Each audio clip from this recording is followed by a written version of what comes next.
కదా. ఈ బంతి తన పేరు మర్చిపోయిందంట. ఏం చేసింది? పేరు మర్చిపోయింది. ఎవరు? బంతి. అయితే నా పేరు ఎవరు చెప్తారబ్బా అనుకొని మెల్లగా డోర్ దగ్గరికి పోయిందంట. వచ్చింది ఆ డోర్ దగ్గరికి. డోరు నా పేరు తలుపు నా పేరేందో చెప్పవా, నేను మర్చిపోయినా అని అన్నదంట. అప్పుడు తలుపు నాకేం తెలుసు, వచ్చే వెళ్తుంది, నాకే తీరిక లేదు, ఇంకెవరినైనా అడుగు అన్నదంట.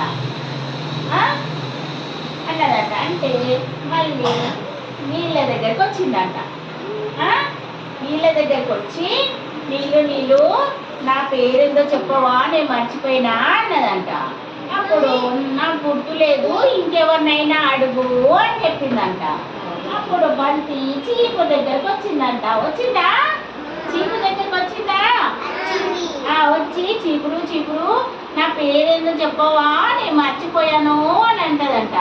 అంటే అబ్బా నాకే తీరిక లేదు, నీ పేరు నాకేం గుర్తుంటది, ఇంకెవరినైనా అడుగు అన్నదంట.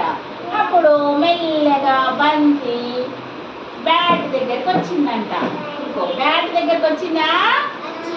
వచ్చి బ్యాటు నా పేరేందో చెప్పవా, నేను మర్చిపోయినా అన్నదంట. అప్పుడు బ్యాట్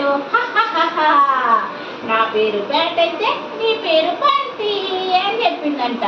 అప్పటి నుంచి బంతి బ్యాట్ రెండు